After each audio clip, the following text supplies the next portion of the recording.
ያበሳጫታል ቢላት ያበሳጫታል ፍቅር የለማ ታጠቢ ቢላት ያበሳጫታል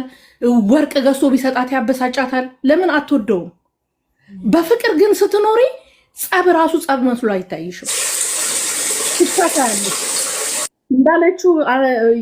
ታችን የነበረችው ልጅ እንዳለችው ይሄ ፍቅር መላመድ ብቻ አይደለም ፍቅር መቻቻል ነው ትዳር መቻቻልን ይፈልጋል መላመድን አይደለም ይፈልጋው መቻቻል አለብሽ ነገሮችን ችለሽ ማለፍ ስለዚህ ሳታፈቅሪ ደግሞ መቻል የሚባለው ነገር በፍጹም አይታሰብም የምትወዲውን ሰው ነው የምትችው ስለዚህ እኔ እንደኔ እንደማታገባ ቁጭ ብላ ለአባትየው በደንብ ብታስረዳቸውና ጊዜ ብትሰጣቸው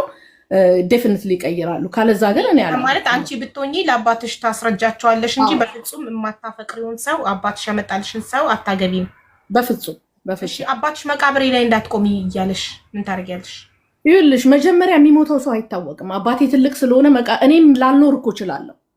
እሱንም እነግረዋለሁኝ ገባሽ እኔ ስቆይ ነው መቃብር ላይ ማልቆመው አይደለ እኔ ከዛ በፊት ብሞትስ what do you think ብዬ ጠይቀዋለሁ አባቴን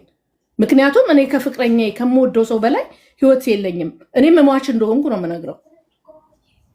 ሶ አንዳንዴም ወላጅም ስንሆን እንደ ወላጅ we don't have to be selfish አንዳንዴ የራሳችንን ግሬስ ክብር ለሚባለው ሀብት ለሚባለው ነገር ብለን የራስን ማንነታችንን ማጣት የለብንም ይሄንን ነው የምለው አቡዬ ገብታለች የተለየ ሐሳብ ያላት ልትወያይሽ ኦልራይት እሺ ለምለም